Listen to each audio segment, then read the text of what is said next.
For the last day of our whirlwind intro to graph theory, I want to talk about trees, which come up all over the place in computer science, and graph coloring, which is the starting point for a lot of interesting problems.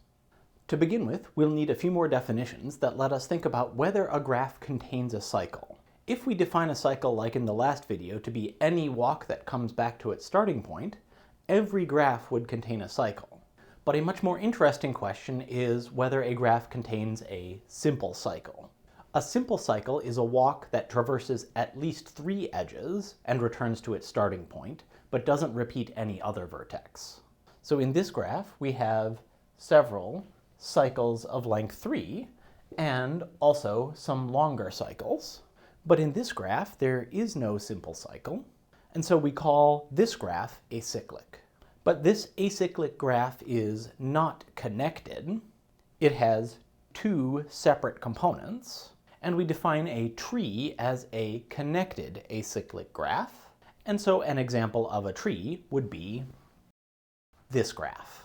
If you're used to seeing trees drawn from the top down in a computer science class, you can think of grabbing any vertex of this graph and pulling it up to the top so that everything else dangles below it, and then it will look like a classic tree.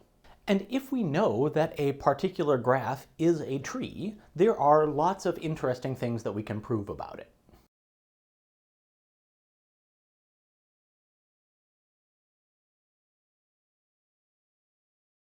First, in any tree, there is exactly one way to get between any pair of vertices.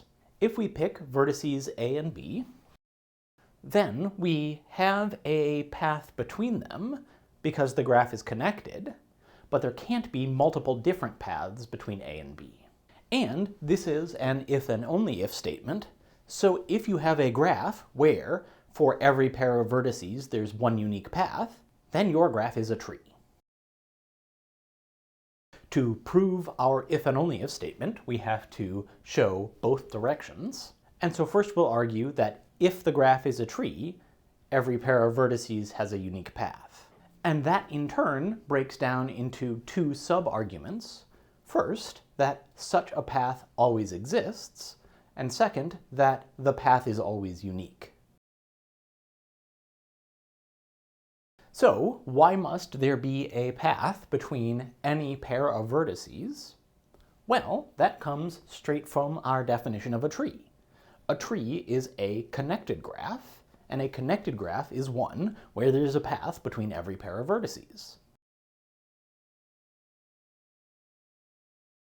But how do we know that that path is unique? Well, we can prove this by contradiction. Let's suppose there were 2 different paths from A to B, and if that were the case, we could show that the graph would have to contain a cycle. And since a tree is acyclic, that would be a contradiction.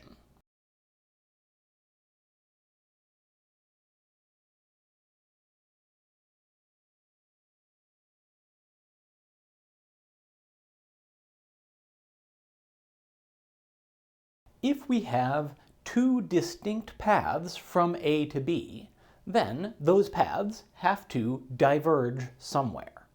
They might start by sharing several vertices in common, but if we have 2 paths, they must have somewhere that they're different. And so let's think about the edges UV and UW that are the first place where the 2 paths split apart. We also know that the paths must come together at some point later because they both arrive at B.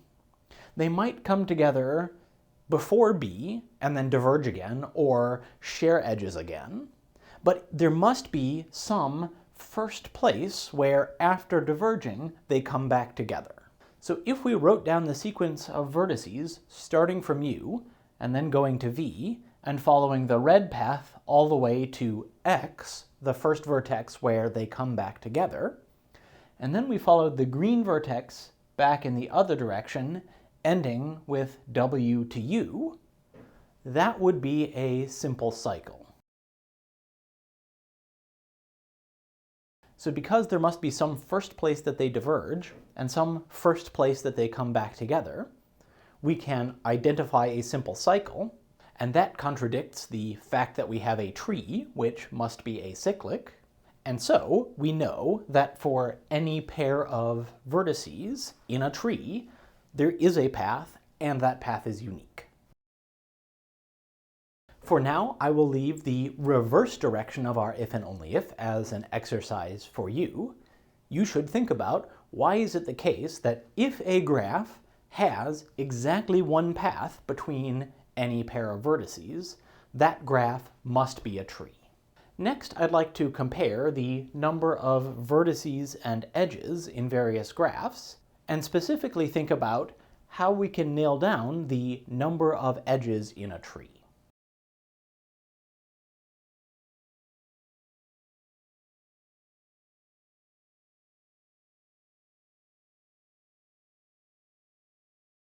To figure out the number of edges in a tree, we will use the fact that a tree is connected and acyclic, and we'll start by figuring out how many edges does a graph need to be connected, and then we'll upper bound how many edges can a graph have and still be acyclic, and that will give us upper and lower bounds that let us pin down the number of edges in a tree. So first we'll think about how many edges we need for the graph to be connected. And if a graph is connected, we know that from any vertex to any other vertex, there must be some path. So let's start with a particular vertex A, and think about A's shortest path to every other vertex.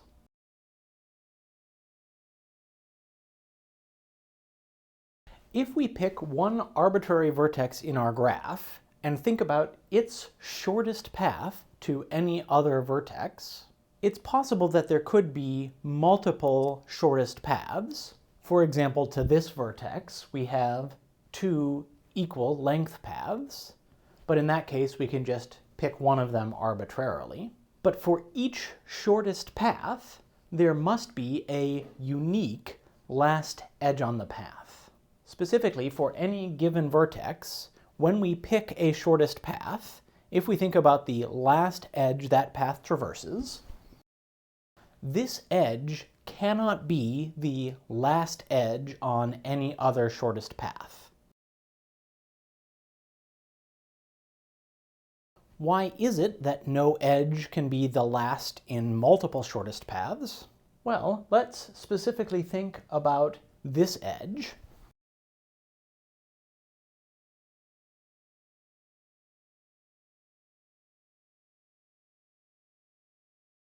If there were some edge that was the last on multiple different shortest paths, well, those paths have to end at u and v, respectively. And if we think about the length of the shortest path to u and the length of the shortest path to v, since the path ending at v goes through u, the length of the shortest path to v must be one longer than the shortest path to u. But at the same time, since the path to u ends with the edge from v, the path to u must be one longer than the length of the path to v. And this is clearly a contradiction. We could derive from it that 0 is equal to 2. And so if each of these shortest paths from A has a distinct last edge, then that means we have at least one edge per vertex apart from A. And so that means we have at least n-1 edges in the graph.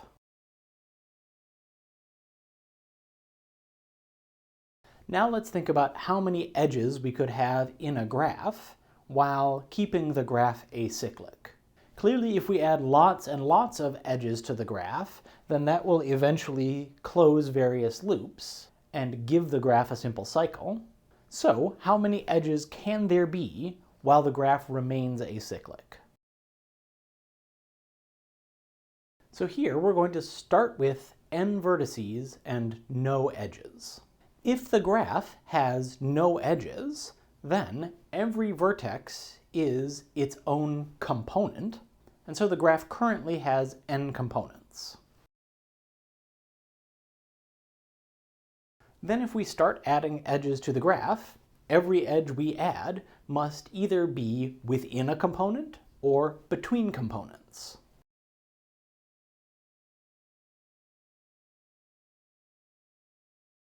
Clearly, the first few edges that we add will be between components, but when we add an edge between two vertices, they are now in the same component.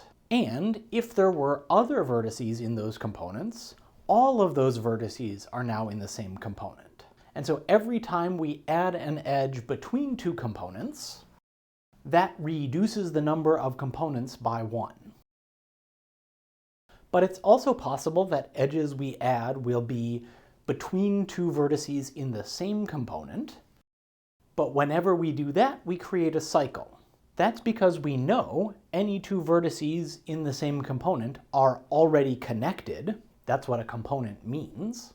And so if there was some path between them, and now we add this edge, we have created a simple cycle where we could follow the path that already existed, and then follow this new edge to get back where we started.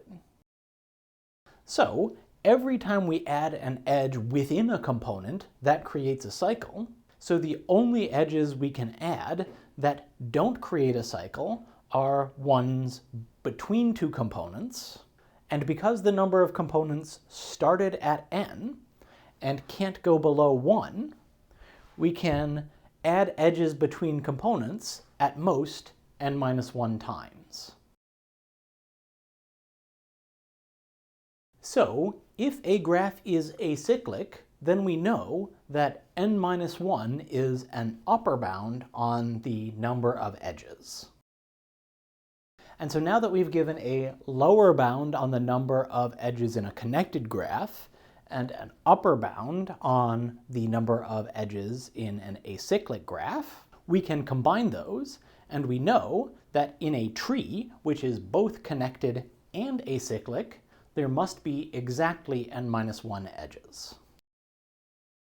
A corollary that you can prove, now that you know the number of edges in a tree, is that in any connected graph, there must be a subgraph, which is a spanning tree.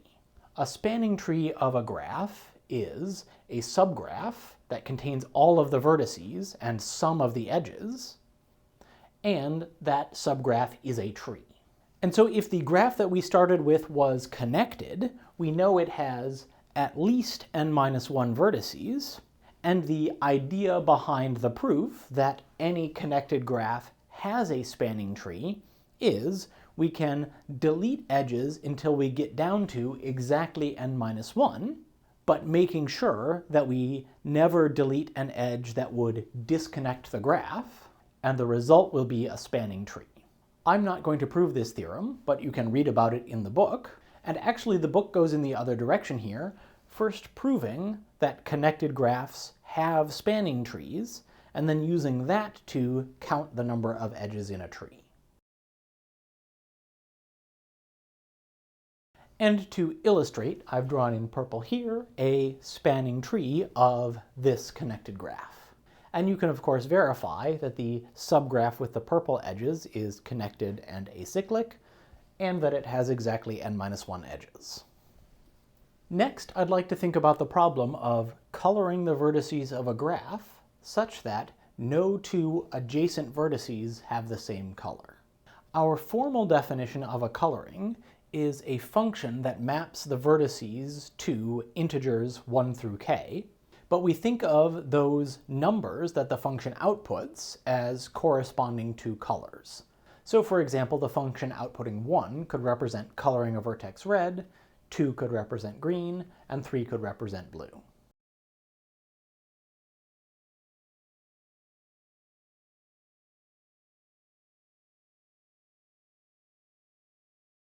So here I have shown a k coloring of this graph with k equal to 3. We can verify that for every vertex, all of its neighbors are a different color. And since we were able to do this using only 3 colors, we have now proven that the chromatic number of this graph is less than or equal to 3. In general, a graph's chromatic number is the smallest k such that the graph is k colorable. So the fact that we succeeded in finding a 3 coloring means that the chromatic number is at most 3. And in addition, since this graph contains a triangle here, we know there's no way that we could have gotten away with fewer than 3 colors. If we make this vertex red, then neither of these vertices can be red, so we'll have to make one of them green. But now this vertex is adjacent to both red and green, so it needs a 3rd color, and so there's no way we could color this with fewer than 3 colors, meaning that this graph has a chromatic number of 3. Coloring this graph is actually even easier. This time I will use pink and orange for 1 and 2.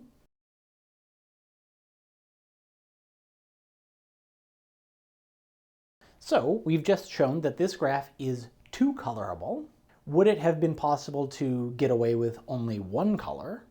Well, clearly no. If there are any edges at all, we need at least 2.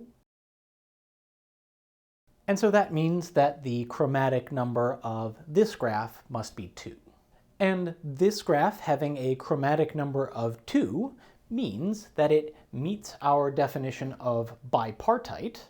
We call a graph bipartite if it is 2 colorable.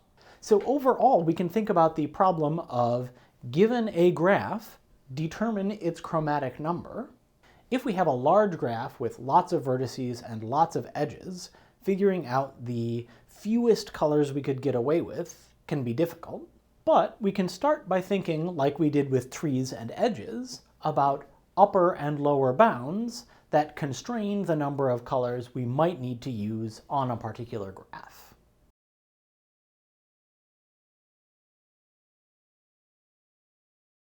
First of all, we can upper bound the chromatic number based on the degree of vertices in the graph.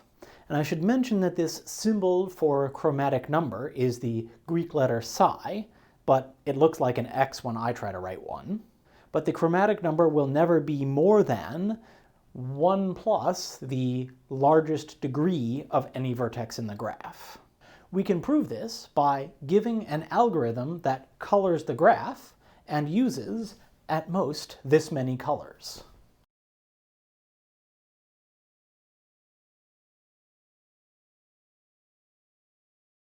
So our algorithm will loop through each of the vertices in the graph, and it will assign a color to that vertex by looking at all of its neighbors and what are the colors that have been used by its neighbors so far, and it will find the smallest value not yet used by any of the neighbors and assign that color to the current vertex. So we now need to argue that this algorithm produces a valid coloring and that the coloring uses no more than this many colors.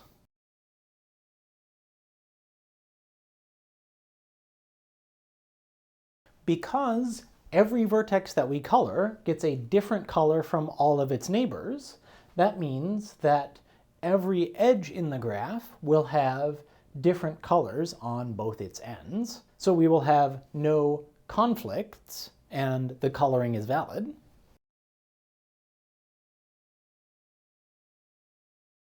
And every time we color a vertex, we're choosing the smallest available number that is not yet used by one of its neighbors. And the number of neighbors is the degree. So the worst case is that all of the neighbors have already been colored, and they were all given different colors. And so then, when we find the smallest numerical color that hasn't been ruled out by any of the neighbors, we might rule out as many colors as the degree of that vertex, but then we could give it its degree plus 1 as its color.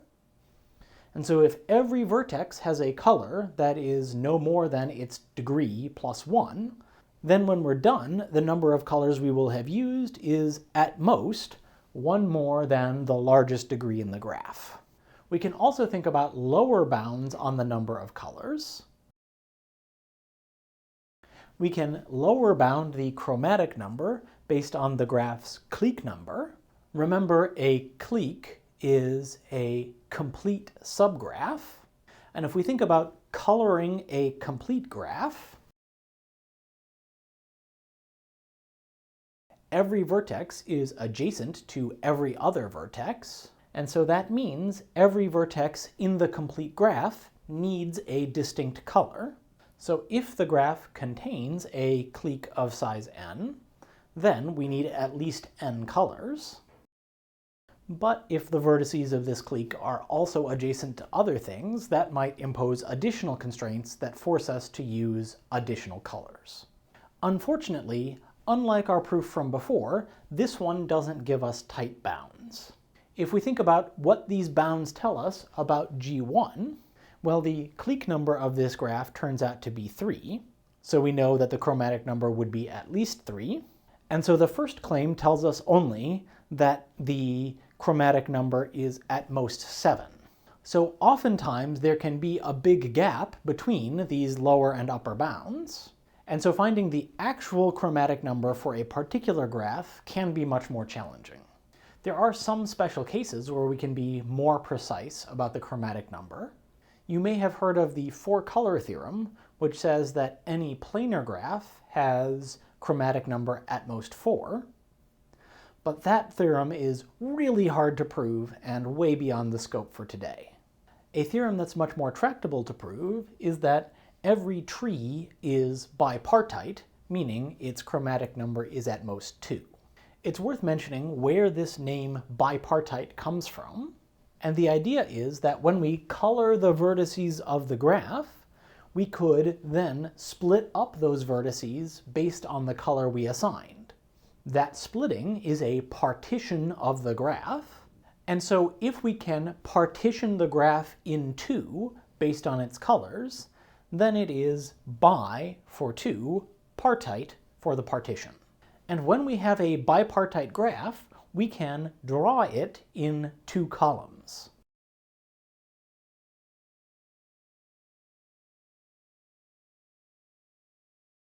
So you can verify that this graph is isomorphic to G2, where this vertex is here, and this vertex is here. And this representation nicely visualizes our partition, where every edge in the graph is from one side of the partition to the other. It's also worth noting that this graph, which we showed was bipartite, is our example of a tree from earlier, and in fact, one can prove that every tree is bipartite.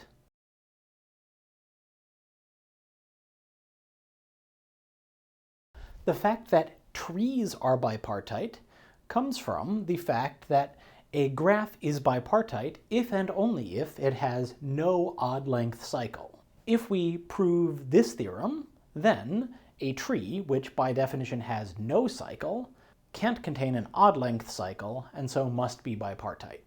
I'm not going to fully prove this theorem. You can find that in the book. But the intuition behind it is, if we have a cycle of even length, then if we start coloring the vertices of this cycle, we can alternate colors all the way around, and when we get back to the start, we won't have a conflict. On the other hand, if the length of the cycle is odd, then when we get back around to the start, we're going to need a third color. The formal proof of this theorem is another proof by algorithm.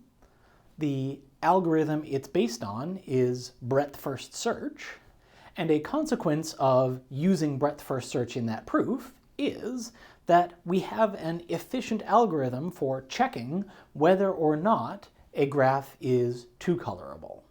On the other hand, determining whether a graph is three-colorable turns out to be a much harder problem for which no efficient algorithm is known. And these sorts of questions and proofs, where we are designing algorithms, using them to prove things about our problem, and thinking about whether there can or can't be an efficient algorithm for a given problem, are the sorts of things that you would study in analysis of algorithms.